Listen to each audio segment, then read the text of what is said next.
Good morning, good afternoon, and good evening, ladies and gentlemen, and welcome back to our long-awaited return to continuing our reading, review, and discussion of Sean McMeekin's Stalin's War.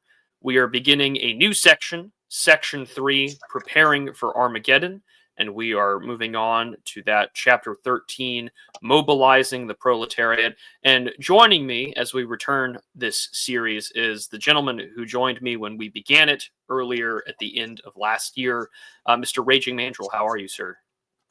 I'm doing quite well, thanks, Prude. Appreciate you having me back on. Oh, absolutely. Anytime when we get to talk about history or geopolitics, you are always a welcomed guest.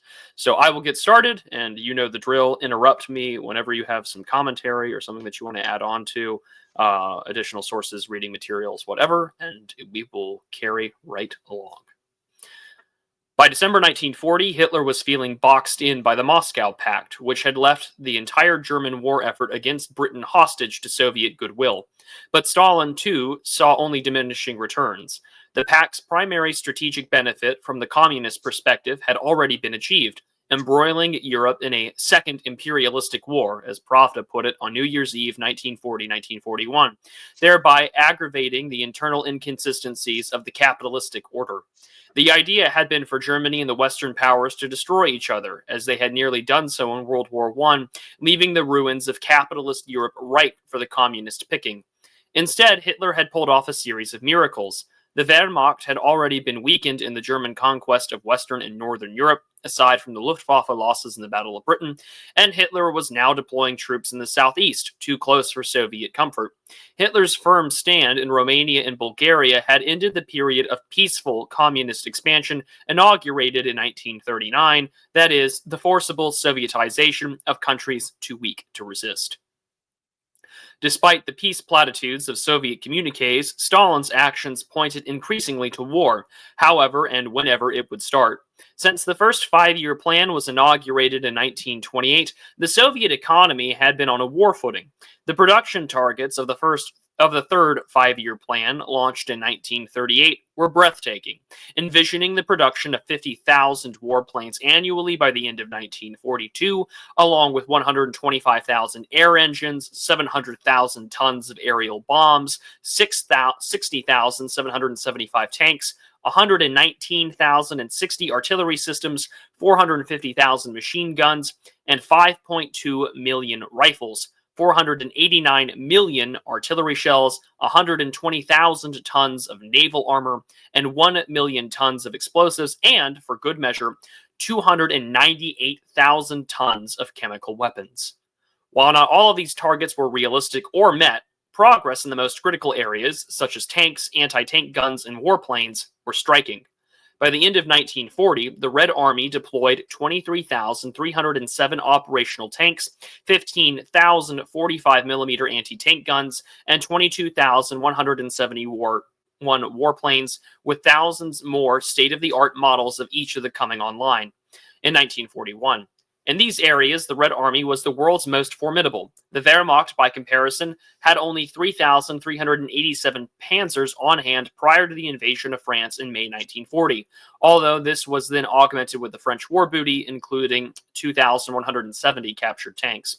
Goering's vaunted Luftwaffe deployed only 1,800 warplanes in the Battle of Britain, and the RAF had even fewer fighters and bombers. The Red Air Force deployed more warplanes in the supposedly minor campaign in Finland, 3,885, including 1,732 bombers, than did the British and Germans combined in the most famous aerial campaign of the war.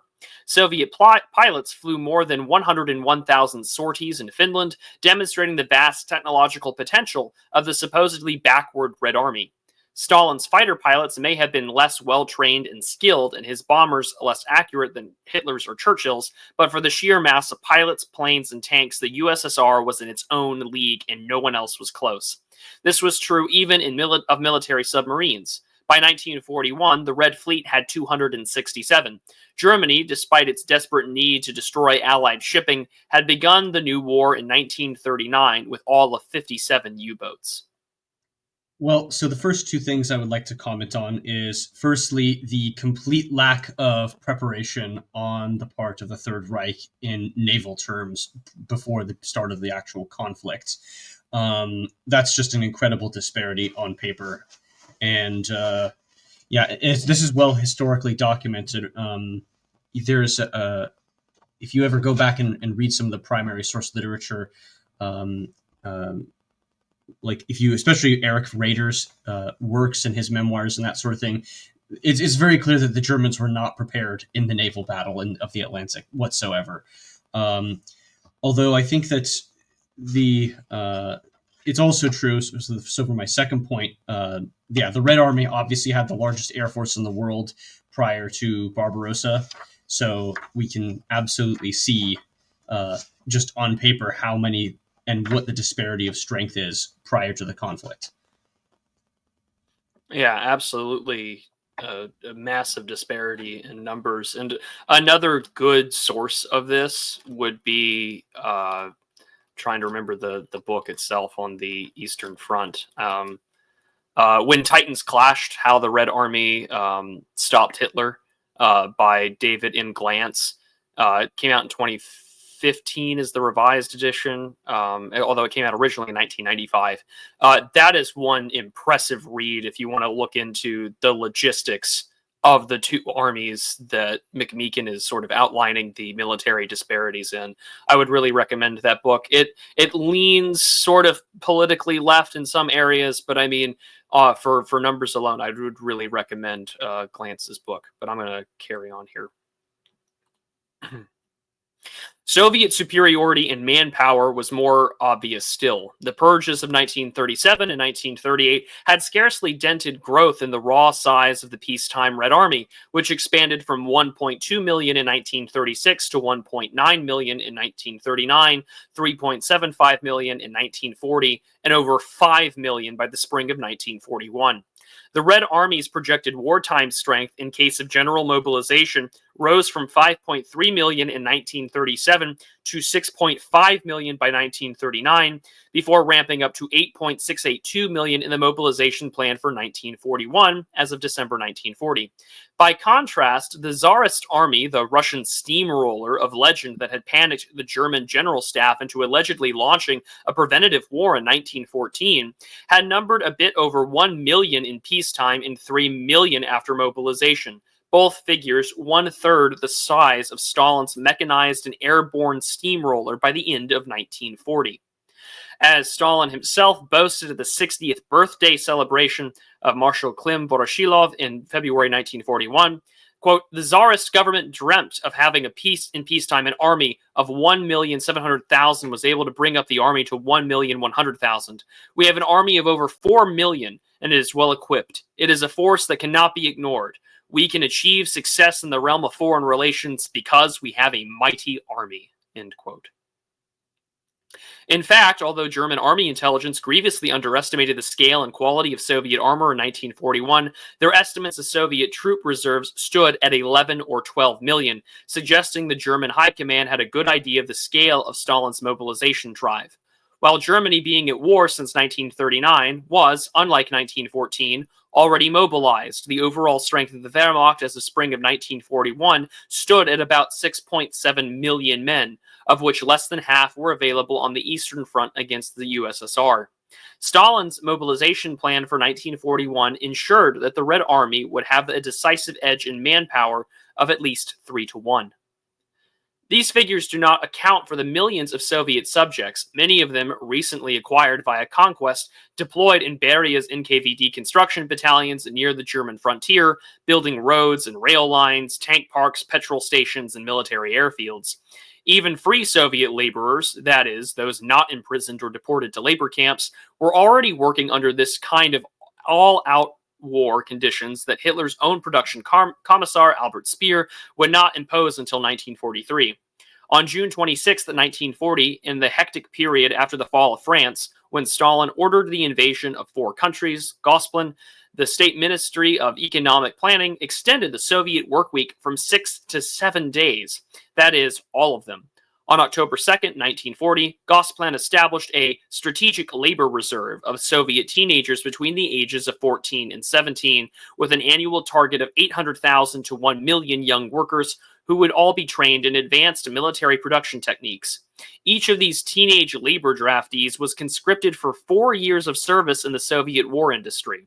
In every sense of the word, Stalin was mobilizing his people: Gulag and war prisoners, Red Army conscripts and reserves, teenage labor draftees, and ordinary workers, for war.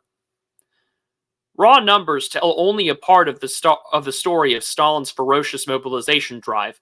The Red Army was not only the world's largest and most mechanized force, and in many critical areas, it was now the most technologically advanced. Rapallo-era cooperation had allowed the Soviets to copy from and improve on German tank and bomber prototypes, and Stanislav Shimoffsky's long-form espionage mission, along with U.S. diplomatic recognition in 1933, allowed Soviet engineers to study and often openly purchase blueprints from the latest American designs as well. By 1940, the Red Army had deployed an impressive variety of Soviet-manufactured tanks, like the BT-7 fast tank, which sported a 500-horsepower diesel engine. With a revolutionary suspension designed by American engineer J. Walter Christie and sold to the Soviet trading agency Amtorg in 1930, the BT-7 could shed its caterpillar tracks and run on wheels if traveling on a paved road. Then there were the slower but heavily armored 45-ton KV models that were almost invulnerable to standard anti-tank guns and had no real equivalent in any other European army. The acronym honored Stalin's crony, Klim Voroshilov. The most famous Soviet tank was the 29-ton T-34, which also deployed the efficient Christie suspension of the BT-7, mounted the same 76mm gun as the KV, and was invulnerable to anti-tank shells smaller than 50mm, and then only at short range. In its armor-to-weight ratio and its versatility, the T-34 was superior to anything the Germans had. Since the deficiencies of the light T-26 had been exposed in Finland, Stalin ordered that production be shifted toward the better armored T-34 and KV series. Whereas the cheaper T-26 had accounted for half of the Soviet tank production in 1939 to 1940, 3,000 of the 5,900 produced, only 102 were built in 1941. The T-34, still in the prototype phase in 1939, would see production ramp up from 115 in 1940, the Politburo had ordered 600, to an impressive 3,027 in 1941. The production of KV tanks for the 1941 ramped up to 1,370, a 550% increase over 1940. Rounding out the Soviet tank priorities was the T-40, a sturdier and more lethal version of the light, amphibious 3.5-ton T-37. The T-40 was still light at 5.5 tons and amphibious, but mounting 2 armored piercing machine guns and a 20mm automatic cannon. 2,000 T-40s were ordered for 1941. Yeah, one of the unrecognized superiorities of the Soviet armed forces during the Second World War was its light tanks. Everybody likes to focus on T-34s because that's what the propaganda reels show. And it's largely due to that fact, but also because the T-34 militarily on a qualitative basis gave the Germans such trouble, as well as the KV tanks early in the initial phase of Barbarossa. But like most of the Soviet production was still in the much lighter tanks, like the T-60, T-70. A lot of these lighter tanks, which are more characteristic of the later war, are essentially on par with a Panzer III, both in terms of tonnage, armament, speed, armor, that sort of thing. So realistically, everybody likes to focus on the medium and the heavy tanks, but where the numbers are coming in is the light stuff. And the T-40 is basically comparable to a Panzer II, right, which the Germans still would have in the onset of Barbarossa, in small numbers. But yes, we can continue. Okay, cool. We'll carry on then. The shift in Soviet tank production towards the T-34 and KV models in 1940 may have demonstrated little more than recognition in the Soviet high command of the inadequacy of the T-26's armor exposed by the Finns earlier that winter, not any intention of going on the offensive in Europe, at least beyond Finland, Romania, and the Baltics, had offensive warfare on the better paved roads of Germany and German-occupied Central Europe had been the main consideration in procurement. One would have expected the Soviet High Command to order more of the BT Rapid tanks after talks with Hitler broke down in November 1940. Instead, production of the road-enabled BT tanks was discontinued after the last 779 rolled off the line in 1940, although the Red Army still possessed by then 6,456 of these speedy technological marvels, 6,456 more than any other army possessed. The ramped-up production of the KVs in 1941 likewise suggests little more than Timoshenko had been pleased with the strength of their armor in the Karelian Isthmus offensive of February 1940. Organizationally speaking, the Soviet High Command did create 9 new mechanized corps in the Red Army in July 1940, each to consist of 2 entire tank divisions, along with motorized, motorcycle, and logistical elements. But this renewed strategic emphasis on tanks and motorized divisions, coming as it did right after the German Wehrmacht had demonstrated their importance in France, was hardly surprising. With 23,000 operational tanks on hand already by the end of 1940, and another 6,500 tanks ordered in 1941, split roughly 3 ways between light amphibious T-40s, the versatile medium T-34s, and the heavily armored KVs, Red Army tank commanders would be, in any case, well prepared for all possible contingencies. The spike of T-40 production in 1941 nonetheless represented something new in Soviet military doctrine and planning, and the timing of the shift is significant. On November 5, 1940, just a week before Molotov arrived in Berlin, the Politburo ordered the formation of airborne brigades in the Red Army. Each airborne brigade would consist of 2,900 troops, including 4 battalions of trained parachutists, each with 546 men, with the airplanes also carrying light and handheld machine guns, 8 45mm and 4 76mm guns, 50 and 82mm mortars, 24 motor vehicles, 73 motorcycles, and 11 amphibious T-40 tanks. While modified heavy bombers such as the TB-3 and cargo aircraft such as the Soviet PS-84, a copy of the American Douglas DC-3, would carry this equipment, the Soviets were also experimenting with winged military gliders, which would be released after initially being towed by an engine plane. Some of these, including the KT-20, were capable of carrying as many as 20 men. For now, though, the emphasis remained on using the heavier aircraft to transport parachutists, machine guns, and light amphibious tanks. In the view of the demands Molotov lodged with Hitler in the next week in Berlin, the most likely scenario Stalin had in mind for these airborne amphibious tank brigades was a rapid landing along Bulgaria's Black Sea coastline or at the Turkish Straits.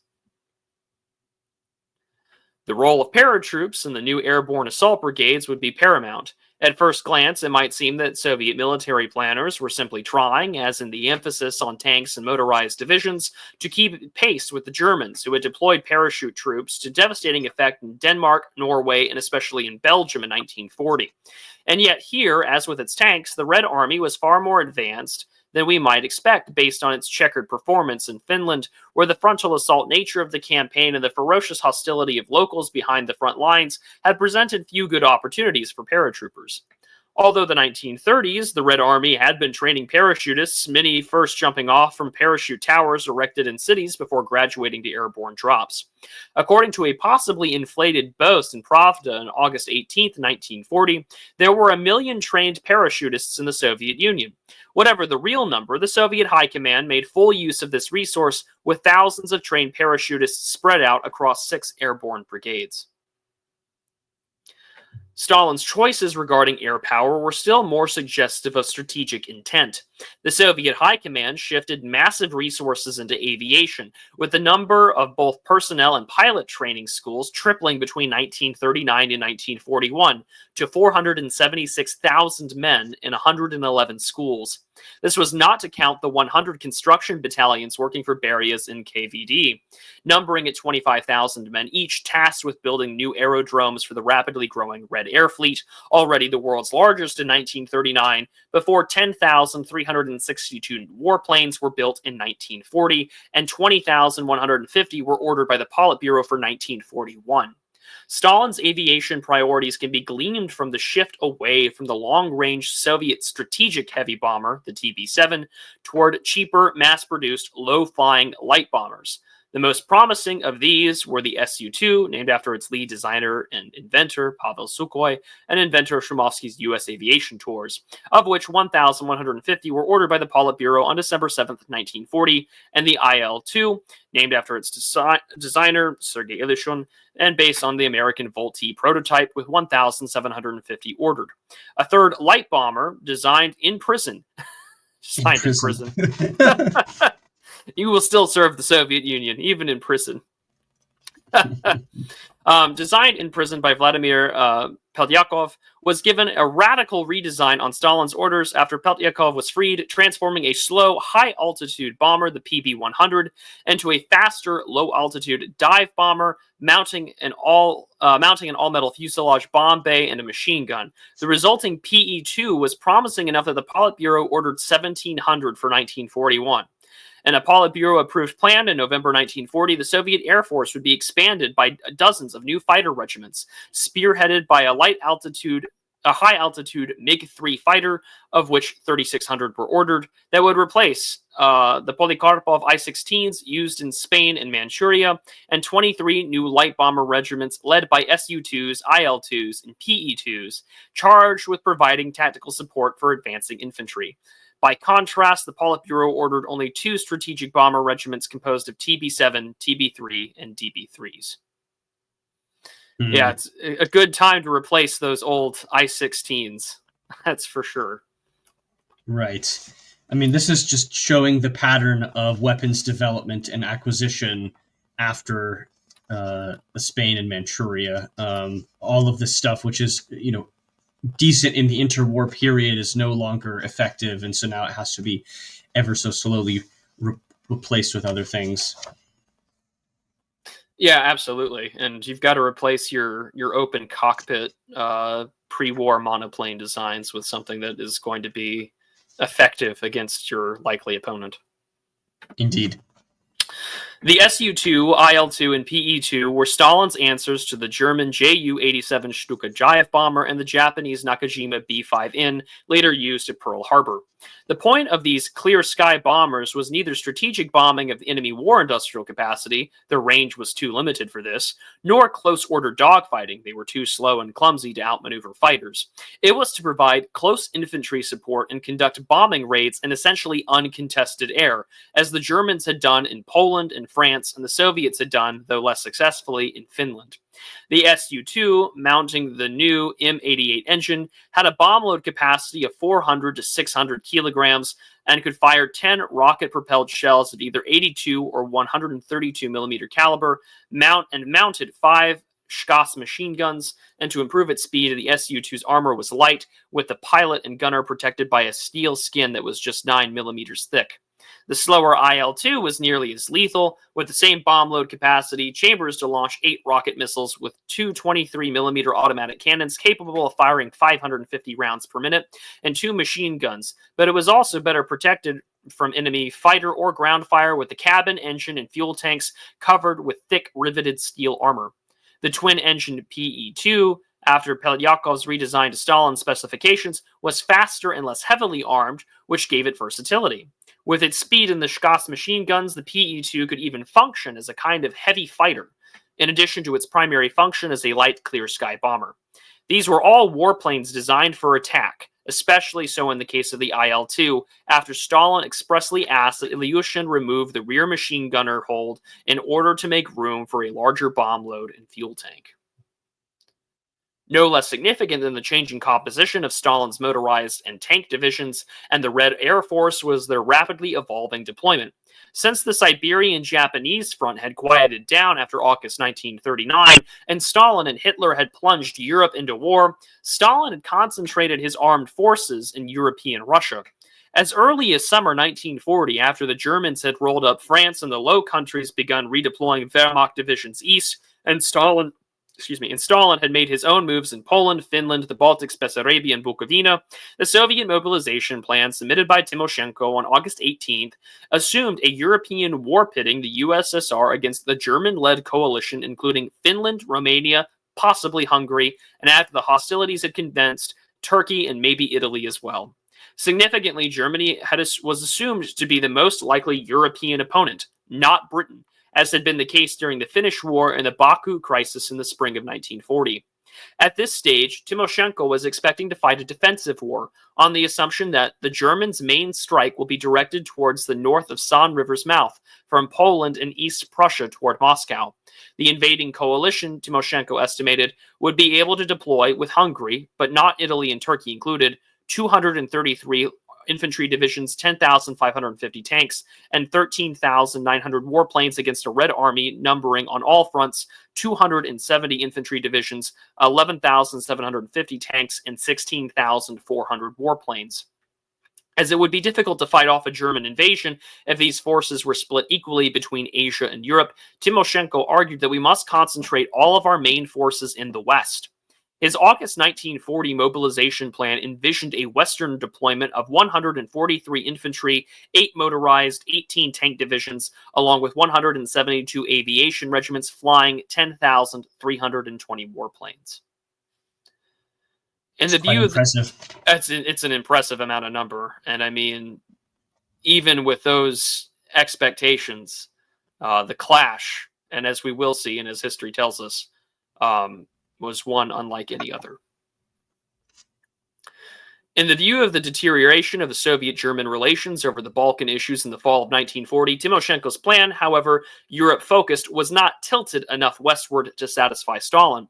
In late September, Tymoshenko shifted still more resources to the southwestern front, where western Ukraine bordered pro-Axis Romania.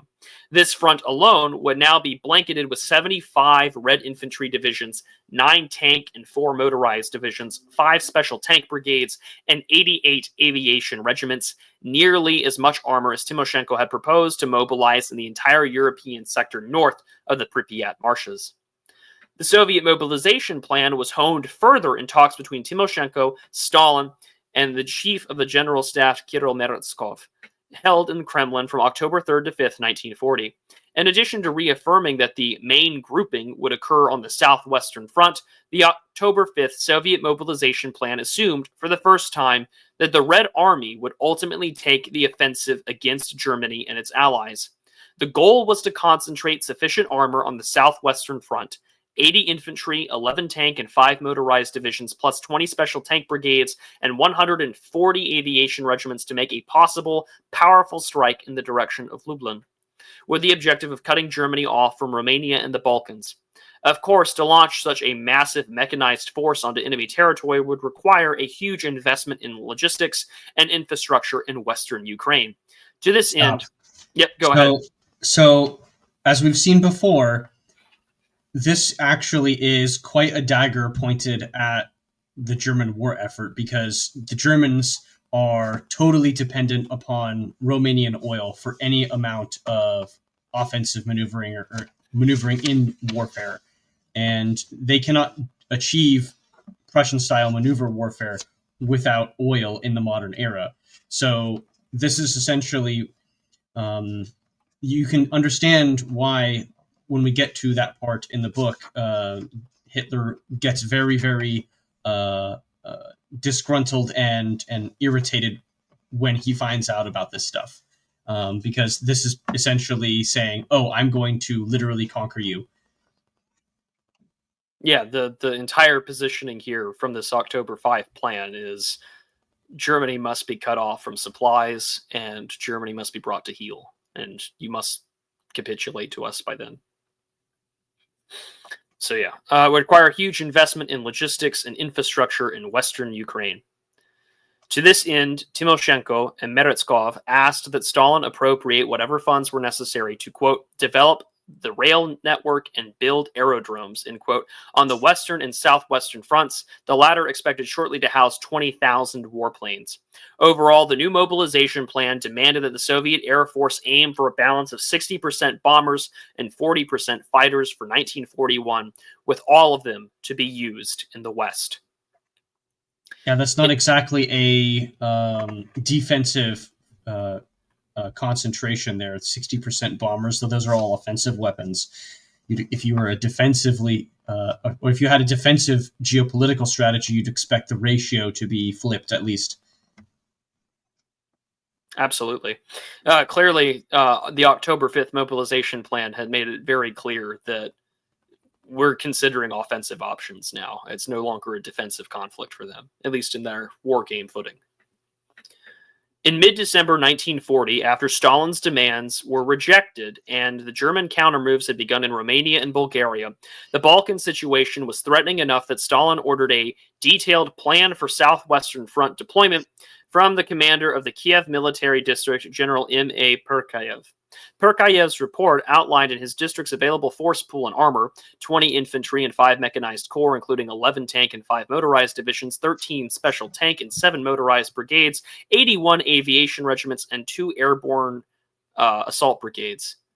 That's even with those smaller numbers, that's an impressive force pool just in Kiev alone. Right. Measured the carrying capacity of the railroads running west toward the frontier, summarized the state of the aerodrome construction in western Ukraine, Bessarabia, and northern Bukovina, and proposed a mobilization timetable for each echelon of the force that would invade Romania and the Reich, including how long it would take for them to reach the enemy border. Yeah, we're now on the offensive footing here. The most dramatic material evidence of the more offensive Soviet intent was the construction of forward air bases abutting the new frontier separating Stalin's empire from Hitler's. The main Soviet administration of aerodrome construction, run by the NKVD, ordered the construction of 251 new Red Air Force bases in 1941, of which fully 80%, 199, were located in western districts abutting the German Reich, and not just any districts either. They were built on territories Stalin had acquired since the Moscow Pact, including 61 in western Belarusia, the northern sector of occupied Poland, the 54 in western Ukraine, the southern sector of occupied Poland, 5 in Soviet Moldavia, occupied Bessarabia and northern Bukovina, 11 in Sovietized Latvia, 7 in Lithuania, 5 in Estonia, and 4 on the Karelian Isthmus of occupied Finland, and 4 in the Soviet border district abutting East Prussian Königsberg. There were also 18. Königsberg. Thank you. There were also 18 new aerodromes being built in military districts of Kiev and Odessa, essential to the operations on the southwestern front, including surveillance and bombing runs into Romania, but recessed further from the enemy frontier than in other aerodromes. The cost of each of these new Soviet air bases, even with the use of NKVD slave labor, averaged about 16 to 17 million rubles.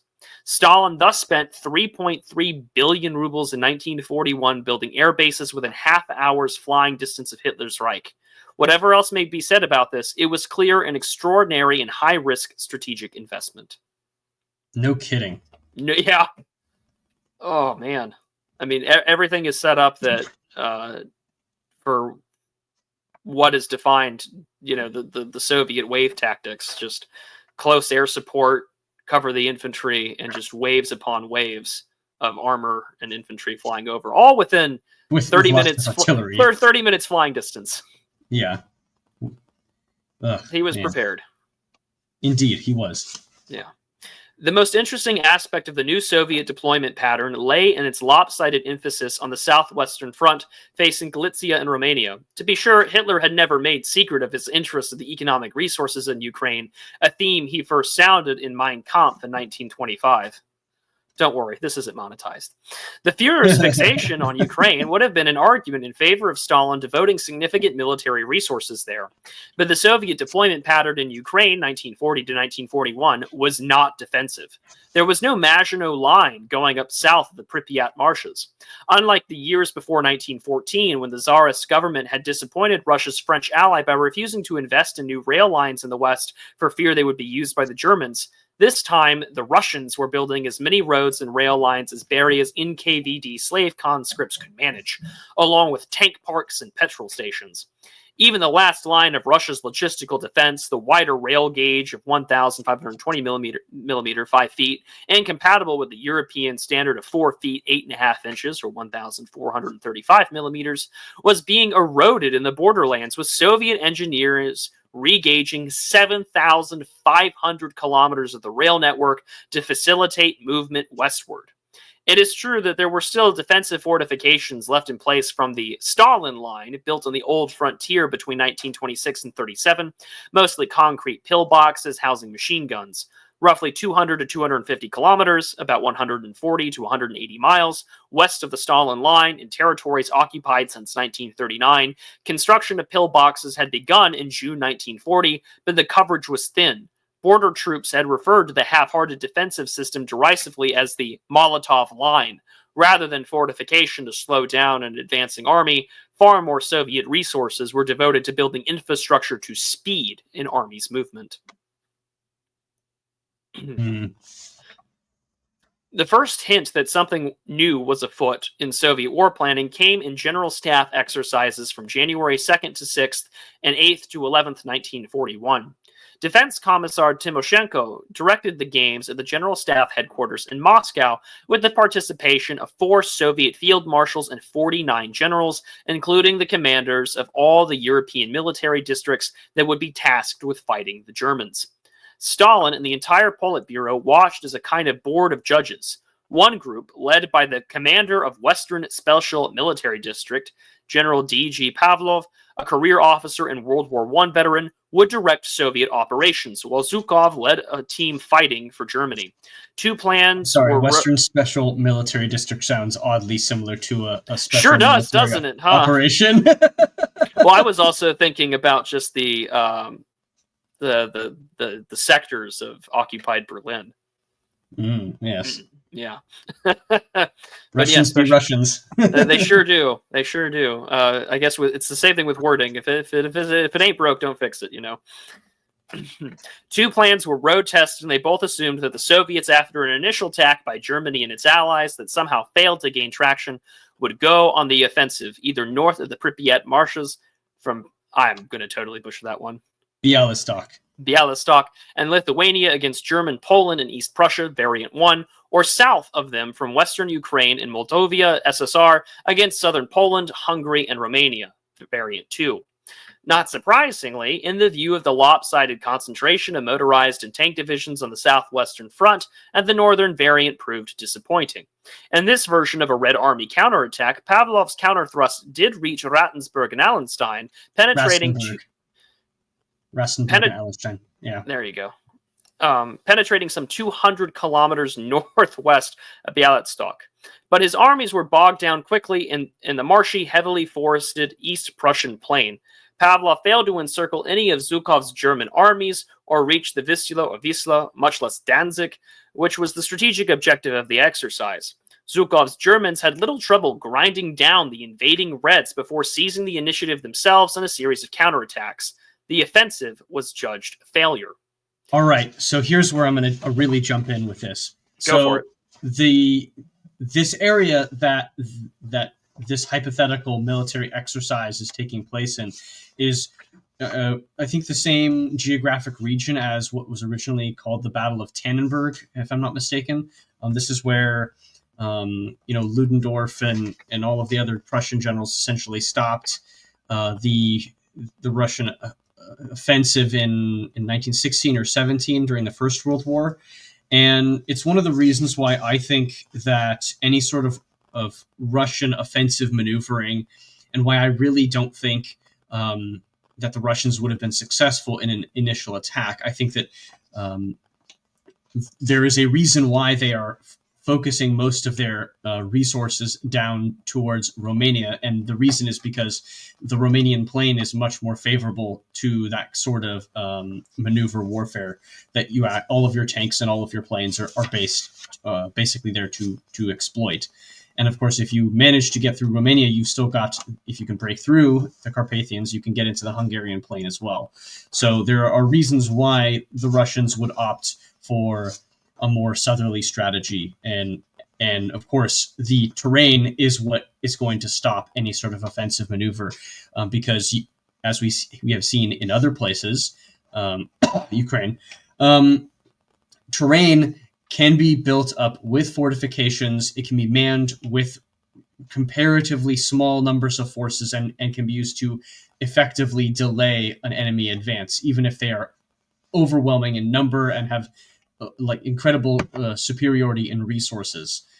So there's a reason why I get very skeptical when some maybe revisionist types say, oh, well, there had to be Barbarossa in 1941 because of such and such, all of the reasons that we're seeing in this chapter.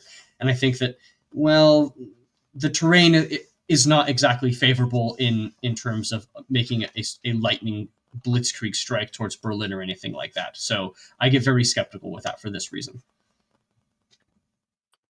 Good to know.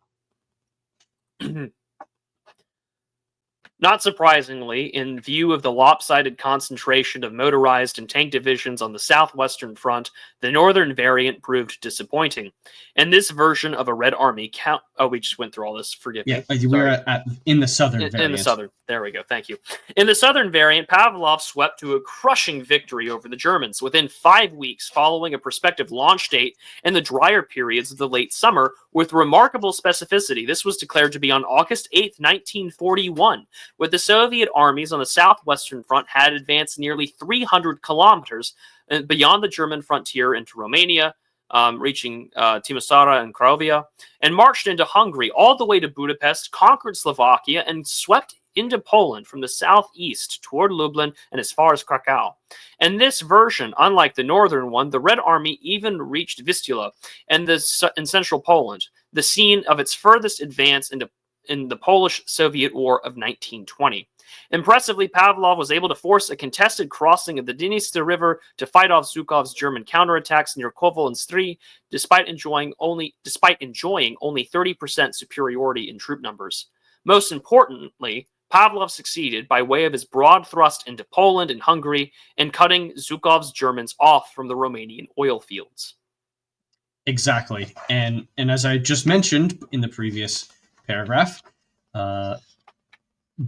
they would essentially go directly from Romania into the Carpathian Plain and then break out of the Carpathian Plain into Poland. So there you go, or Hungarian Plain, I should say, into Poland. So yeah, as I just said, literally, that's exactly what their battle plan for the southeastern frontier is going to be. Mm-hmm. The lessons of the January War Games were incorporated into the next mobilization plan drawn up by Timoshenko and Zhukov, the latter of whom Stalin promoted to Chief of the General Staff in February 1st, 1941. It was now clear that Stalin expected his generals to meet a German-led invasion, if and when this occurred, with a massive counterattack onto enemy territory. The northern variant was mothballed, and still more armor was concentrated on the southwestern front. In view of Hitler's well-known designs on Ukraine, it was assumed that the new Timoshenko-Zhukov plan drawn up on March 11th, that the enemy would concentrate its main forces in the southeast between the Sedlec due east of Warsaw and German-occupied Poland to Hungary in order to prepare an attack on Kiev via Berdichev. Romania was expected to throw 30 divisions into Bessarabia and northern Bukovina. Diversionary German attacks were also expected in the Balkan region, accompanied by a Baltic blockade and a landward strike by Finland across the Karelian Isthmus. The enemy would not get far, however, before a Russian counterattack would begin and thrust deep into enemy territory. Perhaps over-optimistically, in the view of blitzkrieg tactics the Germans had road-tested in Poland and France, Timoshenko and Zhukov assumed that they would be given a grace period of 10 to 15 days to prepare their own counteroffensive on the southwestern front as the German armies concentrated for their initial assault. An idea of a heady atmosphere in which this plan was prepared can be gleaned from a note scribbled by one of Zhukov's staff officers, probably the Deputy Chief of Staff in F. Vatutin, on the back page of 27 of the original, recently discovered by a Russian military historian who writes under the pseudonym Mark Solonin. Stalin, this bold general, proposed confusingly, in view of the assumption of a German first strike, should, quote, commence the attack on June 12th, end quote. Still, however belligerent the mood of the Soviet General Staff might have been by March 1941, there remained considerable uncertainty about how an armed conflict might start. While Soviet procurement and war planning was now entirely focused on the scenario of a European war against Germany and its allies in the West, with only a holding pattern against Japan in the Far East, there was no reason for Timoshenko and Zhukov to assume that Stalin would have the luxury of striking first. Indeed, the plan of March 11th still assumed that Hitler would. All winter, reports of alarming German military preparations near the Soviet frontier were pouring into Moscow. There were German forward moves in Finland, Romania, and Bulgaria, and Ribbentrop's assembling of a coalition of neighbors keen to avenge recent territorial losses at Soviet expense. However impressive Stalin's amassing of armor and airfields near the German frontier may have appeared in material terms, Soviet military planners face an imposing multinational coalition of enemies. Between September and December 1940 mobilization plans, Hungary had been added to Finland and Romania among Timoshenko's expected opponents. Well, as I just said, the Hungarian plane, like literally, that's the reason why they're doing this, is their war planning. Yep. By March 1941, Italy too was reckoned among Stalin's likely adversaries in a European war, rounding out an enemy coalition of 5. Nor was the Japanese threat neutral. There's a footnote here. Let's go. I don't know if your digital version has a footnote. No, I've got it. Or 7 if one counted Slovakia and Bulgaria, which had both signed on by then to the Tripartite Pact. But Soviet planners did not count them, reckoning that neither country would contribute significantly to a German-led invasion force. Slovakia did contribute some 52,000 troops to Barbarossa. Bulgaria, though sympathetic, remained formally neutral. Yeah, the digital version's really great with the footnotes. Yeah, having those links is awesome. Yeah, it's awesome. It's made my digital reading experience that much better. And this comes from a guy who hates e-reading. Oh, I hate it too. Yeah, my giant physical copy is right next to me, but I got to read it here. Nor was the Japanese threat neutralized as Zhukov and Timoshenko were forced to concede in their March mobilization plan, which still allotted between 28 and 30 infantry divisions to defend the Soviet Far East. Even the United States remained distinctly cool towards Stalin, with Roosevelt's moral embargo on strategic exports to Moscow imposed during the Finnish War still theoretically in force. In diplomatic terms, the Soviet Union was nearly as isolated as it had been 12 months earlier before the end of the Finnish War. Stalin, however, still had some tricks up his sleeve. Just as it seemed that Hitler's diplomats had seized the initiative, Molotov and Stalin turned the tables, ending Soviet isolation for good. So one of the things I want to comment on at the end of this chapter is in one of the previous page, there's a section where they're talking about their who is going to strike first and who they expect strikes first, basically. And it seems very odd to me that the Soviets were as surprised as they were in Barbarossa, given the fact that they all assumed that Hitler would strike first. It doesn't. This narrative of being totally surprised doesn't make a whole lot of sense to me, given what McMeekin is saying here. So either they did expect him to strike first and they had at least some idea of when that might happen, or which would always be soon, always soon. And so why wouldn't you, if you expect him to strike first, well, why are you putting all of your resources into offensive maneuver capabilities? Why wouldn't you build at least some kind of defensive fortifications to forestall and delay an initial German advance long enough so that you can get your own counterattack moving once the German attack stalls? And so, like, why would you do this? Like, and it seems to me that these two things don't go together. So this is the first contradiction that I've really seen narratively from McMeekin, and well, I'll just go ahead and show my article here if you don't mind. So I wrote an article on how the Third Reich could have won, and this was after the whole Martyr Maid thing came out with Tucker Carlson, and my observations in how the Third Reich should have won or could have won, or its best chance of winning, is defeating Britain decisively in North Africa and forcing them to come to peace terms after the Japanese entry in 1941, and then putting the Soviets off until 1942 or 1943. That's your best hope. Preferably 1943, assuming Churchill drags it out for a year or two. And the idea that, again, the Soviets are... So there's one reason why the Soviets would be surprised that Hitler actually attacks them in in summer of 1941 is because they don't think he's going to, because they assume that he's busy in North Africa, right? And that would be the best narrative counter to this this little contradiction here of why exactly they're so surprised, because it doesn't make sense, right? That makes no sense to me that they all know that he's going to do it. Oh, we know you're going to do it. We know you're going to do it. We know that you're going to do it soon. Okay, well then why are you totally and completely unprepared for it when it actually happens? It doesn't.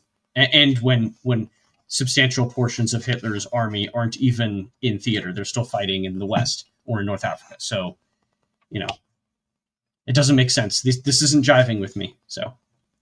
Yeah, I've noticed in this entire chapter that nothing about the North African campaign, or any emphasis on where German or Italian forces might be focused in North Africa, is mentioned at all in their plans. Now, don't get me wrong; like the main North African campaign isn't really going to kick off for another year, but I mean, there's still a considerable German presence there. And I mean, the Mediterranean is still something that they have to consider in their plans. Not to mention, of course, German naval activity and, of course, their allies that they're going to have to deal with as well. I'm just noticing that everything is focused on perhaps their mode of understanding, their this is our way of looking at war. This is how we're going to do it. This is what everything lays on the ground. I would love to read the plans myself, and I'm sure that they're available now due to the Soviet archives being open since the fall of the Soviet Union. But it's a question of whether they've been translated. That's a good question. That's a good question. I guess I need to reread my copy of When Titans Clash, because that would probably give me some more insight into this, because again, this is, as history tells us, and how this conflict actually played out.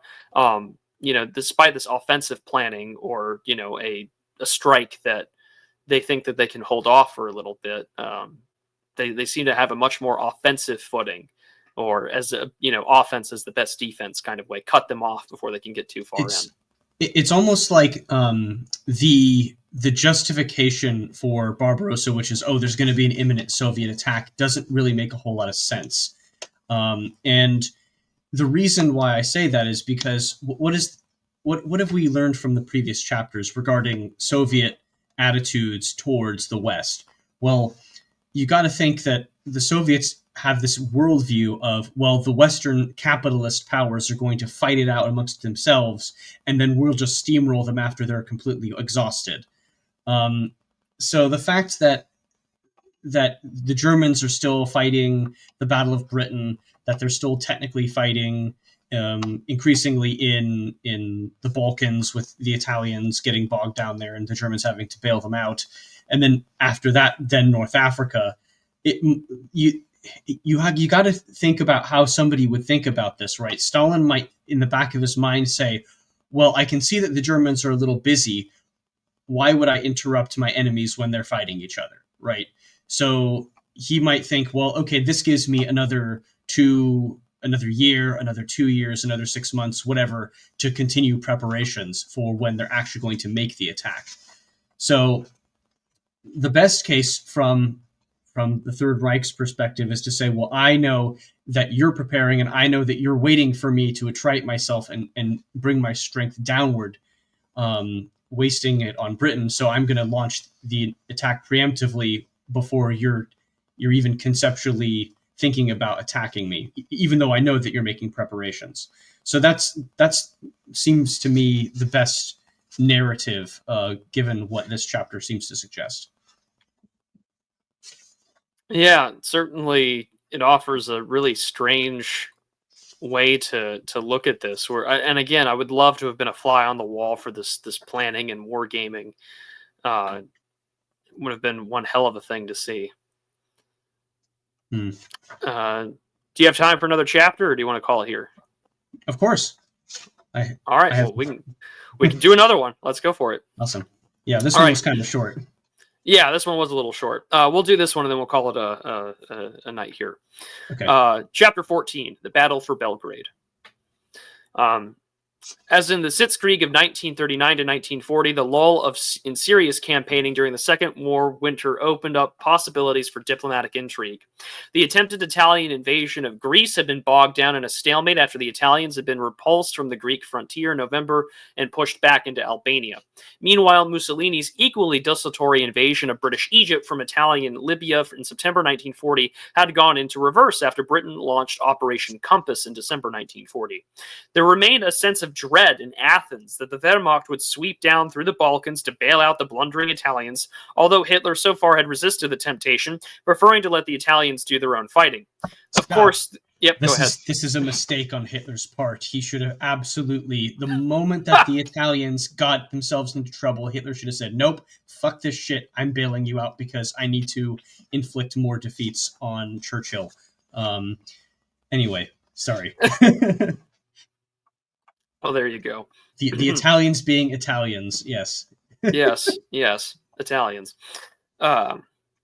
Of course, the creeping German military presence in Bulgaria was a possible threat to Greece, but it remained smaller than the 500,000 German soldiers in Romania further north, so small that Sofia kept denying all winter that the Wehrmacht was in Bulgaria at all.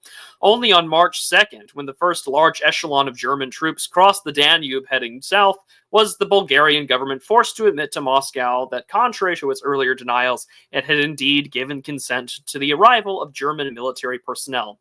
Was Hitler, despite rumors of plans to invade the Soviet Union, preparing to intervene in Greece after all?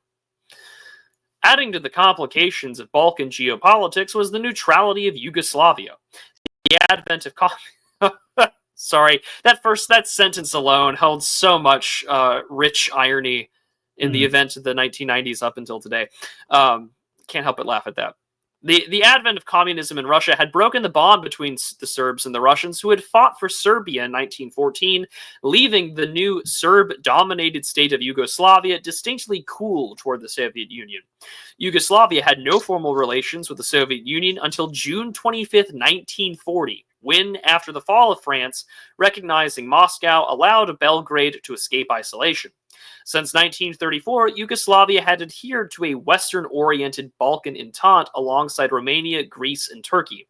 But France and Britain had not extended to Yugoslavia the same security guarantees they had to Poland, thus leaving it vulnerable to German pressure. In the view of the country's prime strategic location, Hitler had repeatedly promised Yugoslavia's sovereign, Prince Paul, that he would respect the country's borders. Paul had been regent or acting head of state since the assassination of King Alexander I in 1934, and he would remain regent until Alexander's son Peter turned 18 in August 1941. Sorry, I'm not familiar with this this assassination event. Does anybody know who actually assassinated him? Was it like Bolshevik involvement? Because I would not be surprised by that at all.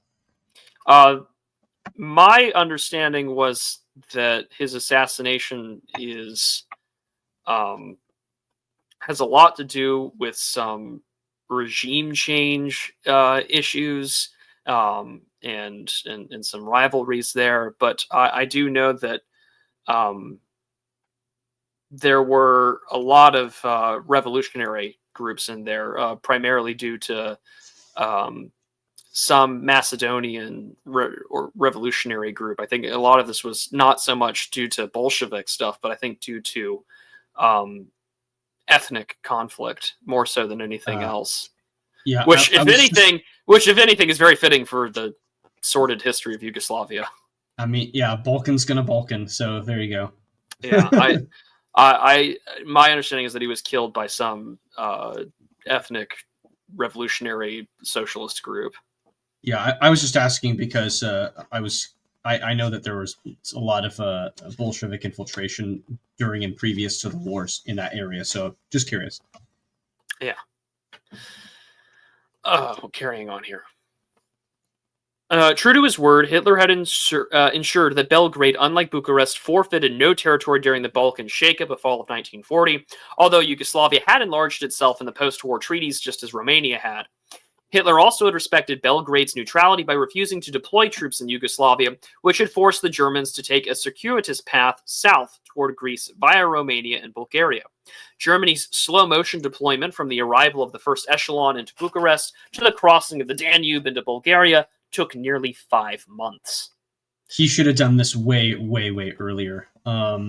Yeah. I mentioned this in my article. He should have invaded the Balkans rather than stationing troops on the English Channel for as long as he did for Operation Sea Lion. But anyway, moving on. Yeah. No, we'll carry on here. The long delay gave Hitler's opponents plenty of time to prepare countermeasures. Churchill's new Special Operations Executive, SOE, established on July 19, 1940, was tasked with coordinating all action by way of subversion and sabotage against the enemy overseas. Yugoslavia and the Balkans, which Hitler desperately needed to keep quiet to ensure the flow of oil, chrome, and foodstuffs into the Reich, were obvious targets for no-holds-bar, consequences-be-damned sabotage. Quietly, the SOE infiltrated Belgrade in the fall of 1940, cultivating ties with opposition figures, including the 17-year-old heir to the throne, Prince Peter. So seductive was Balkan war intrigue that winter that the U.S. President Roosevelt dove into, belying his government's ever less credible professions of neutrality. In January 1941, Roosevelt dispatched to the region his trusted friend, the old World War I veteran Colonel William Wild Bill Donovan, who had recently visited London and met with Churchill and the head of Britain's Secret Intelligence Service, MI6, Stuart Menzies. A gung-ho warrior in Churchill's mold who was fervently committed to plunging the United States even deeper into the war, Donovan was an inspired choice for Roosevelt's Balkan initiative. Churchill had wired ahead to British ambassadors and commanding officers in the Mediterranean war zone that Donovan has been taken fully into confidence. Donovan was flown around by the RAF and his expenses were paid by MI6, which attached a British liaison officer to him. In a sense, Donovan was carrying out a mission for both Roosevelt and Churchill, and even if his official status was a U.S. envoy spreading the president's message that Franklin Roosevelt did not intend to let Great Britain lose the war. Arriving in Athens on January 11th, 1941, with this signed letter of introduction from Roosevelt, Donovan assured the Greek government that if Hitler intervened in the Greek-Italian War, Athens could count on American support. On January 21st and 22nd, Donovan visited Sofia and met with King Boris III and Premier Filov, promising that if Bulgaria resisted German encroachment, it would receive U.S. aid. Donovan would not talk about peace, Filov wrote in his diary, until the Germans had been definitively crushed. An interesting vow, given that the United States was still neutral in the war. Finally, Donovan visited Yugoslavia from January 23rd to 25th. His movements across the Balkans were so closely followed by German intelligence, so closely that a German agent stole one of his bags from a hotel room in Sofia, unless it was on the train from Sofia to Belgrade. The burgling of Donovan's briefcase became a news sensation. A sensation in the news, you say? Yes. Although, this little section right here would make for an amazing spy thriller. Oh, for sure. Oh, absolutely. Yeah. And it's one of the interesting things that cannot be said about the conflicts, because every aspect of World War II has been put on the silver screen. That is, except the lead up to American entry, basically. And the problem with that is that would make people ask a lot of difficult questions. For example, why is this guy coming from an ostensibly neutral power and being taken into full confidence of war planning and all of these sorts of things, espionage operations? Like, why? It's just Oh, they'll never do stories about the prelude to war from the American perspective, because it would destroy the foundational aspects of the post-war consensus. Indeed, yes. Yes. It would bring up lots of uncomfortable questions. Oh, very uncomfortable questions. Even discounting press exaggeration, the Donovan mission to Belgrade was a critical episode in the diplomatic history of the Second World War. At a time when American support for Britain against Hitler was widely assumed in Europe but not officially declared, Wild Bill left the Yugoslav government in no doubt about where Roosevelt really stood. The United States, the president vowed in a letter he authorized Donovan to share with his hosts, is looking forward to not merely to the present, but also to the future, and any nation which tamely submits on the grounds of being quickly overrun, i.e. by German troops, would receive less sympathy from the world than the nation which resists, even if this resistance can be continued only for a few weeks. So they're signaling we need to try to delay, just delay. Yeah, delay until we can get aid to you somehow. A lot of our foreign policy hasn't changed. What Roosevelt implied, his envoy stated openly. Donovan, a Belgrade official, told an American journalist later that spring that the Yugoslav leaders there was no halfway house in this war. They must make a flat choice between the British-American combination and the Axis. Donovan struck a chord with General Dusan Simovic, the commander of the Yugoslav Air Force, who assured him that Yugoslavia would not permit the passage of German troops through its territory. Prince Regent Paul also assured Donovan that Yugoslavia would not permit German troops or war materials to pass. After receiving this encouraging news, Roosevelt promised the Yugoslav ambassador on February 14th that the Lend-lease bill working its way through Congress, designed to enable the president to sidestep restrictions on sending arms to belligerent countries, would soon give the United States government the power to help effectively those peoples who might be the victims of aggression or who are threatened with aggression. Here's some Gibbs. Yeah. Neutral or not, under Roosevelt's leadership, the United States was getting more deeply involved in the European war by the day. After winning re-election to an unprecedented third term in November 1940, the president launched his campaign to sell Lend-lease to the public in a fireside chat radio broadcast on December 30th, admonishing Americans that their country must become a great arsenal of democracy, a term that still echoes to this day. Parallel to his introduction of the Lend-lease bill before Congress, Roosevelt wanted to lift his own moral embargo against strategic exports to the Soviet Union. In January 1941, the Soviet ambassador in Washington, Konstantin Umansky, complained to Roosevelt's trusted Undersecretary of State, Sumner Welles, about anti-Soviet trade discrimination.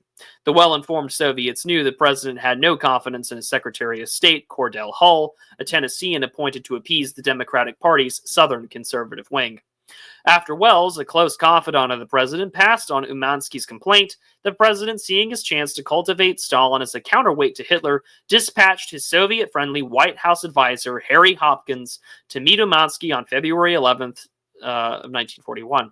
Over the heads of Hull and other State Department officials, Hopkins approved a backlog of import orders placed by the Soviet purchasing agency Amtorg, including airplane engines, trucks, oil well drilling equipment, electric furnaces, and machine tools, all to be shipped to Soviet Arctic ports. Hopkins quietly established a liaison committee to coordinate future Soviet orders between Umansky and the White House. Yeah, this is the first time we really get to see the sketchy character of Hopkins actually in action. And if you think this is sketchy now, just wait. It gets worse with this character. And as we've said in previous chapters we've read, you don't hate FDR enough. No. No. In the congressional debates over Lend-lease in February 1941, Republicans and conservative Southern Democrats cried foul at the idea of military aid being sent to Soviet Russia, a country still allied with Nazi Germany. On February 7th, Republican Representative George Tinkham of Massachusetts, denouncing Roosevelt's carefully planned involvement of the United States in war, tried to booby-trap the Lend-lease bill by inserting an amendment designed to exclude Stalin. After the words, any country, insert other than the Union of Soviet Socialist Republics. Robert Reynolds of North Carolina, a Democrat, introduced a similar amendment during the Senate debate. After these amendments were voted down, 185 to 94 in the House, 56 to 35 in the Senate, FDR's Democratic loyalists inserted a clause granting the president moral discretion to determine which countries were worthy recipients of Lend-lease military aid if his decision on whether or not their defense was vital to the defense of the United States was reached in good faith. It was this implicitly pro-Soviet version that was voted into law on March 11th, 1941. In this way, Roosevelt assured himself a free hand to send arms not just to England, Greece, and other countries already resisting armed aggression by Nazi Germany and fascist Italy, but also the neutral Soviet Union, no matter that Stalin had invaded 7 sovereign countries in the past 2 years in a quasi-alliance with Hitler. The Neutrality Acts were dead, along with Roosevelt's own moral embargo on arms exports to the Soviet Union. This was, yeah. there's more to be said with this, and I don't think McMeekin really gets into too much detail with the the things that are going on in the Atlantic during the 8 months or the 6 months before Barbarossa actually kicks off properly, and especially in the year before the United States enters the war. But there's a lot more going on than just the reduction of barriers and restrictions on providing arms, equipment, economic supplies, its manufacturing equipment, etc., to other countries. All of this stuff is happening prior to the war. This is all being done intentionally. Oh yeah. And here's your subterfuge of the will of the people, democracy in action. Mm. Churchill could not have been more pleased. Even though the terms of the Lend-lease aid to Britain were debilitating and deliberately insulting, he claimed Lend-lease was the most unselfish and unsordid financial act of any country in history. Aside from ensuring Britain could fight on, Lend-lease, as interpreted by Roosevelt and his supporters, represented a cautious endorsement of Churchill's vision of a grand alliance uniting Washington, London, and Moscow against Nazi Germany, Stalin's pact with Hitler notwithstanding. Reinforcing the trend toward Anglo-Saxon rapprochement with Moscow was the shake-up the British Foreign Office after the long-serving British ambassador to Washington, Lord Lothian, died in December. The opening of this post gave Churchill an excuse to rid himself of the last remnant of Chamberlain's influence by booting Halifax over to Washington. Replacing Halifax was former Foreign Secretary Anthony Eden, who, although a Tory, was preferred by Churchill and his Labour allies as a committed anti-fascist, closely aligned with Churchill and on the need to cultivate Stalin. His appointment was welcomed by the Soviet ambassador Maisky. Yeah, Halifax is interesting, this little anecdote about him, because he was one of the few possible people in the British government at this time at a high level who could maybe have been relied upon to get some kind of peace deal with Hitler in 1940. It's very interesting that you see the same tactics that Roosevelt is using to purge his own cabinet. In other words, basically transferring personnel to far off places where they're not actually in the inner circle and in no position of influence. This is essentially the same story with Halifax. So I thought that was interesting. Yeah. And again, all of the bureaucratic appointments are just lining up for getting what you need. The first road test of the Grand Alliance implied in Roosevelt's Lend-lease Act came in Belgrade later in March 1941. Because Yugoslavia blocked Hitler's most direct path south to Greece, keeping the Wehrmacht out of Belgrade was now a cardinal interest of Britain. Stalin and Molotov had just observed Yugoslavia's neighbor Bulgaria adhere to the Axis and were anxious that the regime in Belgrade, once so friendly to Moscow, not to do the same. Why any of this concerned the ostensibly neutral United States was less obvious, but the Donovan mission to Belgrade had made clear to every carpenter and clerk in Belgrade, as an American correspondent in the city noted in wonderment, that it did. Yugoslavia, like Bulgaria had been 3 months earlier, was suddenly at the heart of geopolitics because of the belligerent powers' intensifying focus on Greece, and the country faced a wrenching strategic dilemma. Hitler had been exceedingly polite to Prince Regent Paul at Berchtesgaden, assuring him that no German troops would violate Yugoslavia, allowing Belgrade to remain neutral in the war if its leaders desired to, and promising to support the extension of Yugoslavia's sovereignty to the city and harbor Salonika on the Adriatic coast. But the Fuhrer had also made it clear that a refusal to adhere formally to the Tripartite Pact would be viewed as a hostile act. So effusive was Hitler that he confessed to Paul his plans to invade the Soviet Union, perhaps hoping that this would reassure Yugoslavia he had no designs on the territory. But Roosevelt made it equally clear that if the Prince Regent signed a deal with Hitler, he would view this as a hostile act. Strange in the view of the fact that the United States was neutral, but FDR was no less emphatic for that. Neither Churchill nor Stalin had gone this far yet. Indeed, fearing that a coup in Belgrade may trigger a German forward move, Stalin was loath to authorize subversive action by the Yugoslav Communist Party, headed by Josip Broz, communist code name Tito. So carefully was Stalin treading that the Comintern had not even authorized the resumption of a pan-Slavist propaganda in the country, as Dimitrov had done in Bulgaria. The furthest Stalin was willing to go was to let Tito stage demonstrations in favor of a Yugoslav-Soviet friendship treaty, an implied rebuke of the tripartite pact, but only implied. So there's a footnote for this paragraph here regarding Roosevelt, too. I'll read that.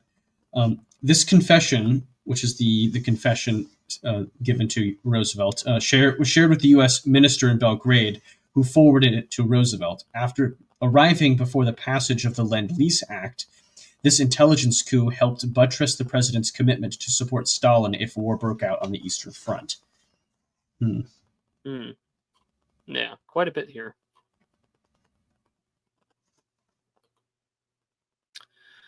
Let me make sure I'm at the right section now here. The British were less careful. Yeah, thank you. Just going back and forth between footnotes was just throws me off sometimes. The British were less careful. In general, London and Britain's Cairo command were focused more on Greece than Yugoslavia. A British expeditionary force was duly dispatched from Egypt to Greece on March 8th, along with an RAF squadron sent to Athens.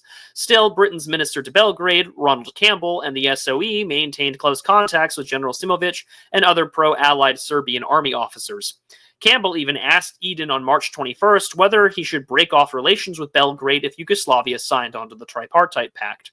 Eden urged caution, but also advised that Campbell should bear in mind that rather than allow Yugoslavia to slip by stages into German orbit, we are prepared to risk precipitating a German attack on Yugoslavia. Churchill, after learning that the Prince Regent Paul had visited Hitler in Berchtesgaden on March 18th, sent a warning on March 22nd, which reinforced the impression that Britain was coordinating its Balkan policy with the Americans. Although offering no military aid, Churchill said that it would behoove Paul to choose the right side in a war in which the British Empire and the United States have more wealth and technical resources and they could make more steel than the whole rest of the world put together. Choose unwisely now, and Yugoslavia would face the wrath of freedom-loving Brits and Americans after the war. Not surprisingly, the beleaguered Prince Regent found Hitler's implied threat of immediate consequences more credible, in view of the fact that his country was surrounded by German troops, than the vaguer danger of being displeasing to the distant US and British powers in the future. You big nations are hard, Paul told the U.S. minister in Belgrade, Arthur Bliss Lane. You talk of our honor, but you are far away. On March 24th, 1941, the Yugoslav ambassador in Washington informed Roosevelt that Paul had dispatched his prime minister and foreign minister to Vienna to sign a deal with Hitler. The next day, Yugoslavia formally joined the Tripartite Pact. Hitler and Ribbentrop had won another major trick against Stalin and Molotov. Yeah, I wonder if this little incident here is one of the reasons why Yugoslavia got firmly placed into the Warsaw Pact post-war. You can easily imagine, some of these people running around in the State Department and et cetera, totally being like, yeah, actually, go ahead, take Yugoslavia. That's totally cool. Not to mention, I'm sure that after that was signed, that both Stalin probably at one of these conferences, maybe Yalta or wherever, more or less made it clear that we're going to punish them and we would like Yugoslavia after this. Mm-hmm. And of course, given how they're talking to the Americans here, and the American attitude back to them, I imagine that was not a very hard ask for Stalin to make. Oh, probably not at all. Not at all. They had not reckoned, however, on the curious convergence of foreign policy aims among Moscow, Washington, and London. So vehement was the reaction of the United States and the Soviet capitals to the news from Vienna that the Yugoslav ambassadors in each city decided, as the Washington ambassador Konstantin Fotic recalled, to coordinate our actions with a view in forming a committee for a free Yugoslavia. In London, Churchill asked the Secretary of State for India, Leo Amery, a Serbophile who had served in the Balkan Front in World War I, to issue an appeal to Belgrade in a BBC radio broadcast. Goading the Serbs, Amery saluted their heroism in the last war, which had won the admiration of the war before sinking in the knife of shame. Do you want now to be classed among the Romanians and the Bulgarians, he asked, as second-class men who followed the Germans because they dare not face them in the field? It thus came about that the public relations campaign, loosely coordinated between the Yugoslav embassy in Moscow and the governments in Washington and London, set out to undermine the Yugoslav government within hours of the signing ceremony in Vienna. Nothing new under the sun. No. It is important to emphasize the semi-official nature of the campaign to discredit the government of the Prince Regent, at least in Washington and London. Stalin and Molotov, still wary of provoking Hitler, were keeping their hands clean for now. The results were serious. At 2 a.m. on March 27, 1941, Yugoslav officers in the Royal Guard Corps in Belgrade, along with Air Force officers stationed nearby, nearly all Serbs, spread out across the capital, seized key strongpoints, surrounded the royal palace, and declared the government disposed. Hey, look, a color revolution. Oh, that's fascinating. Fascinating. Using ethnic resentment again. Fascinating. Who would have guessed? To continue on. German-owned businesses and tourist bureaus were sacked along with Italian shops. The prime minister and the foreign minister, signatories of the tripartite pact, were arrested and Prince Paul was sent into exile. Prince Peter, the soon-to-be 18-year-old heir, was installed on the throne. The leader of the revolutionary government and its first premier was, significantly, Air Force General Dusan Simovic, the man who had promised Donovan back in January that the armed forces would resist a German violation of Yugoslavia. As if to confirm that the inspiration for the coup had originated in Washington, the first public demonstration in Belgrade celebrating it was held in front of the U.S. legation, which was soon, as an American journalist observed, quote, stormed by crowds of cheering Serbs who demanded that the American minister, Arthur Bliss Lane, should bring out the American flag. When he finally yielded to the clamor, they tore the banner from his hands, and the men and women trampled on one another in their efforts to touch our flag and kiss it. Later that same day, when the American minister drove through the streets of the capital, he was lifted out of his automobile and carried on the shoulders of Serb demonstrators, end quote. Wild. Wow. I mean, just think of how this is going to be interpreted. I mean, like, there's no way to interpret this other than that there's some kind of American involvement here. Oh yeah, absolutely. There's no way that you don't read that as Hitler or Ribbentrop and just realize, oh, they're involved in the war. They've clearly coordinated this. Well done. So yeah, color revolutions, not even once. Far from disowning involvement in the coup d'etat in Belgrade, Roosevelt and Churchill immediately endorsed it. The president cabled the new teenage king, Peter II, to celebrate the freedom and independence of Yugoslavia, before news of the deposition of the Prince Regent had even been transmitted to the U.S. government. By noon on March 27th, just hours after the coup had begun, Churchill declared during a scheduled public address that the Yugoslav nation has found its soul, in time for this catchy endorsement to make the evening papers. The coup was heralded in the New York Times on March 28th as a lightning flash illuminating a dark landscape. On journalists, man. On April 3rd, Roosevelt had called in the Yugoslav ambassador and instructed his right-hand man, Harry Hopkins, whom he had just put in charge of the Lend-lease program approved by Congress, to devote all of his attention to the supplies for the Yugoslav army. Oh. We're going to color revolution, and then we're going to provide them with military aid. Where have I seen that before? Curious. Stalin was more circumspect in embracing the new anti-German government in Belgrade. The news was welcome as a blow to Hitler's ambitions in the Balkans. German circles were dumbfounded. Philip Kulikov, the head of the Soviet military intelligence, reported to Stalin. But the strange thing was that the Yugoslav communists, though no friends of the Prince Regent and his government, which they had frequently protested, had very little to do with the coup. The Soviet charge d'affaires in Belgrade, V.Z. Lebedev, did boast to Molotov that he had been surrounded by well-wishers, but in truth, the real action was at the U.S. legation, not the Soviet one. Tito's initial line on the revolutionary government was cool.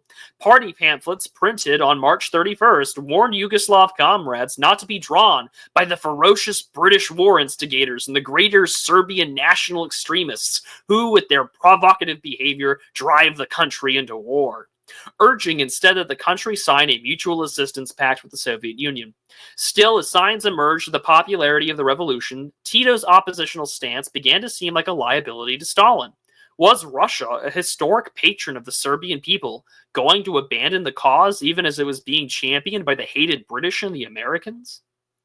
Well, not if Stalin had anything to say about not if Stalin had anything to say about it. Quietly, with none of the fanfare with which London and Washington had celebrated the anti-Axis coup in Belgrade, the Soviet government opened back-channel negotiations with Simovich's advisors. As early as March 30th, the revolutionary government in Belgrade submitted a request for Soviet arms exports. And a pattern soon to become familiar across Eastern Europe, Churchill and Roosevelt had thus helped midwife a new government that immediately fell into Moscow's orbit. Oh, great job, liberals. Well done. Well done. Well done, libs. Well done. As the new Yugoslav war minister explained to the Soviet Charge d'Affaires, if Belgrade accepted military aid from London, it would mean war, whereas Stalin could use his friendship with Hitler to prevent Germany from attacking us. Just past midnight on Saturday, April 5th, Molotov signed a friendship and non-aggression pact with Belgrade, in time for the news to be trumpeted by the Soviet press Sunday morning. Stalin had surprised the Yugoslav ambassador to Moscow, Milan Gavrilovich, by inviting him to the Kremlin Saturday night and offering a hearty welcome and suddenly agreeing to all the terms the ambassador had demanded, including a massive shipment of Soviet anti-tank guns and warplanes. Helpfully, a special envoy of General Simovic, Major Sima Bozic, had just arrived in Moscow to draw up a list of the Yugoslav army's needs. Stalin told Bozic if he had in mind not simply a treaty, but a military alliance between Belgrade and Moscow. How convenient. Gavrilovich, a career diplomat, was cautious. What if Germany becomes angry and attacks you? The ambassador asked the Volts, who replied in a manner Gavrilovich found unperturbed and serene. Let them come.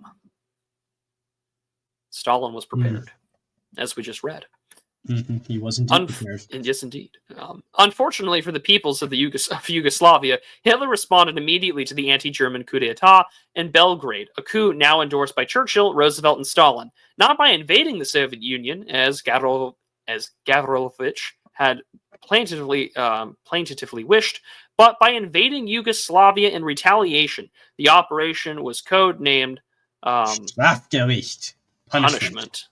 As early as March 30th, the German minister was deposed to the deposed Yugoslav government left Belgrade. Over the next week, the Wehrmacht commanders and the German, Austria, Romania, and Bulgaria prepared invasion plans with their usual thoroughness and coordination with the Hungarian and Italian armies and with renegade Croatian leaders who were promised independence if they broke with Belgrade. The German invasion timetable was unrelated to the Yugoslav-Soviet alliance talks in Moscow, although Hitler and Ribbentrop were informed of these negotiations. It was nonetheless striking that the Luftwaffe began bombing Belgrade just past 6:30 a.m. on April 6, 1941, just hours after Yugoslavia had signed a mutual defense alliance treaty with the Soviet Union. Footnote. Yes, footnote. The 3 or the 21? The 21. Alrighty. After learning of the German bombing of Belgrade, Stalin ordered the treaty to be backdated from April 6th to April 5th to avoid the implication that it had been signed as a response to the German invasion, which might have given offense to Hitler. Still got to play the neutrality game. Indeed. Over the next 2 days, the Yugoslav capital was subjected to a brutal aerial bombardment that destroyed much of the inner city. Casualty estimates there ran as high as 30,000. The initial armored thrust came from the 12th German Army in Bulgaria, which occupied Belgrade on April 13th. Over the next few days, armored divisions poured into Yugoslavia from Austria, Romania, and Hungary. On April 11th, Mussolini's Italy joined in, invading Slovenia, seizing Ljubljana and Istria, and then sweeping down the Dalmatian coast, aided by the tacit support from the Croatian population, most of whom had not welcomed the Serb-led coup on March 27th. By April 17th, it was all over, and what remained of the Yugoslav army command signed an unconditional surrender in Belgrade. German losses were modest, about 150 killed and 400 wounded or missing, plus 60 downed aircraft, astonishingly light in the view of smashing the Yugoslav army and taking more than 300,000 prisoners. Considering how much trouble Serbia had given the Central Powers in World War I, Yugoslavia's poor showing in April 1941 was a national humiliation. Still, a semblance of honor was saved by a band of renegade Serb officers, led by the Deputy Chief of Staff of the Yugoslav Second Army, Colonel Draza Mihailovic, who had escaped into the Serbian highlands at the Ravna Gora and began organizing resistance forces. Tito's communists, though quiet for now, would soon have rich opportunities for partisan sabotage operations if and when Stalin gave the signal. As for Stalin's promised arms shipments to Yugoslavia, these would have to wait, as the Wehrmacht had closed off all incoming roads and rail lines. However ineffectually Yugoslavia had resisted the invasion, the Belgrade coup had provided a serious distraction for the Germans. As soon as Hitler had heard the news on March 27th, he told the Wehrmacht High Command that Operation Barbarossa, the invasion of the Soviet Union, will have to be postponed by at least 4 weeks. Even Operation Marita, the plan to invade Greece and bail out the Italians, was delayed by the coup and then subordinated to the Yugoslav campaign. By the time the Wehrmacht crossed into Greek soil, a British-Egyptian expeditionary force of 3 divisions had taken positions north of Mount Olympus. They did not stay there for long. In another stunning victory, German armies took less than 2 weeks to conquer Greece, pushing the British all the way to the Peloponnese in a chaotic scorched earth retreat. On April 20th, just 3 days after the fall of Yugoslavia, Hitler sent General Alfred Jodl to Athens to take the surrender of the Greek armies, with several Italian officers invited to the ceremony in a sop to Mussolini. Typical Italians. The British Expeditionary Force, after losing 14,000 prisoners to the Germans, was evacuated by the Royal Navy from the Peloponnese to Crete, harassed by Luftwaffe dive bombers all the way. In this way, Wild Bill Donovan and his British handlers helped Churchill and Roosevelt embroil Yugoslavia and Greece into war with Nazi Germany, with devastating consequences for the peoples of both countries. As Stalin remarked acidly to Voroshilov, the English sent forces to the Balkans as if teasing the Yugoslavs and the Greeks. In strategic terms, the Allied debacle in Greece spoke poorly of Churchill's decision to pull 3 divisions away from the campaign against Italian Libya, where they had been doing well, in an honorable but quixotic attempt to save Greece. And that the Balkan campaign cost Hitler and German command a valuable time, the Belgrade coup can be said to have accomplished something. Still, Britain's embarrassing performance in Greece and the rout of the revolutionary government in Belgrade that Churchill and Roosevelt had embraced with such gusto called into question whether these Balkan maneuvers served genuine British or American interests. The reason the Germans had reacted so decisively to British moves was to safeguard Hitler's Balkan supply lines of chrome and other ferrous metals, and to prevent the RAF from acquiring air bases close enough to seriously threaten Romanian oil fields and refineries. Only a truly decisive intervention involving enough British troops to secure a real foothold in Greece or Yugoslavia would have harmed the Wehrmacht. And the British were now holding on to dear life in Crete, too. Italian and German propagandists were cackling after this new round of British humiliations. I understand, the Italian journalist Luigi Valeri wrote on May 6, 1941, that Italy and Germany are about to send a joint petition to President Roosevelt requesting him or either to send Colonel Donovan back to Europe or some other personal envoy of the same caliber. 2 or 3 more such visits should really bring the war to an end in conformity with the aspirations of the Axis in just a few weeks. Cheeky. Yes.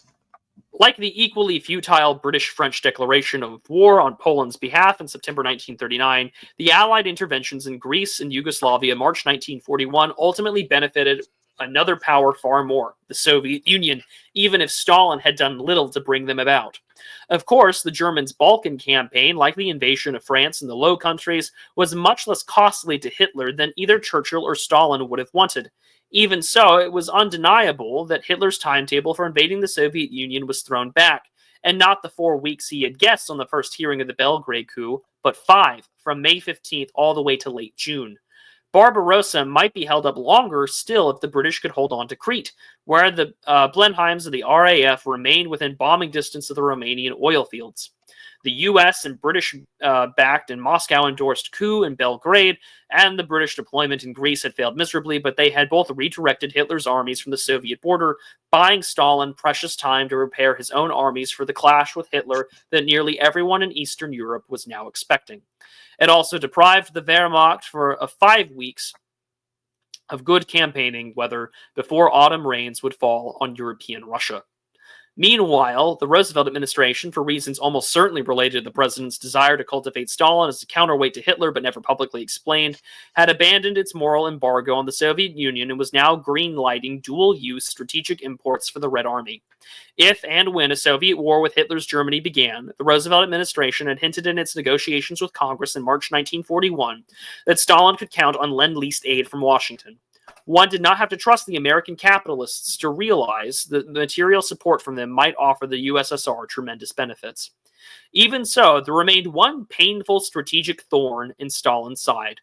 Before he could feel confident about entering the European war creeping ever closer to his western borders, the Volts realized he needed security in the East. It was time to cut a deal with Japan. Right. So, as I mentioned before, Hitler needs to capture the Balkans much, much earlier if he wants to invade on his time schedule in 1941. And the fact that he got delayed by 4 weeks and even all these other places is important. However, I would say that the more important thing in attacking the Balkans earlier than he did would have been to ensure that you're basically forcing Churchill to come to suffer some kind of humiliation much earlier in the conflict. Like, for example, how would the fall of Greece have looked and the fall of the Balkans have looked in 1940 rather than in late 1941? It would have been much more psychologically devastating and probably would have, if the Battle of Britain had taken place as it did, have slightly mitigated that victory, that defensive victory. So it would have still looked bad. The other thing I would like to say is where is it? Yes. So he's got this little passage here where Roosevelt, where these are reasons that the president wants to cultivate with Stalin, but these reasons are never publicly explained. Well, actually, I do have a reason that was publicly explained, and the book "The War on the West" by Aurel Kolnai, which was written in 1938, by the way, on the last 2 pages of the book, pages 684 and 685, delineates the first time that I have ever seen a shall we say, attempt at building the Allied coalition before it exists. So France, Britain, United States, USSR, all named explicitly as part of a plan to contain and conquer Hitler. That's the first time I've ever seen that on paper. And I imagine that even if Roosevelt himself didn't read that work, or Churchill didn't read that work during the period, certainly the people in these people's cabinets probably had access to that work. So I think that is a resource that most people in our sphere are not aware of, and they probably should be. Yeah, and the best part about books like these, of course, are the footnotes and the citations that are listed in this massive bibliography of work. And again, I imagine that still quite a few of these documents are probably classified. Maybe they're not. But, I mean, just to see the communications between these three governments about basically setting themselves up for what we would know as the, Allied powers of World War II. Incredible to read and to witness. Well, Mr. Mandrill, I think we'll call it here. Where can people find you and your work, and what are you working on? Right. So as I mentioned earlier in this stream, the article that I wrote on how the Third Reich could have won, which is the best case scenario in my view of how the Third Reich could have actually succeeded in the Second World War. That's up on my Substack. I will eventually record it and put it on my YouTube someday. And I've also got articles on the Old Glory Club Substack that you can check out. There was one relatively recent on Space Marine 2.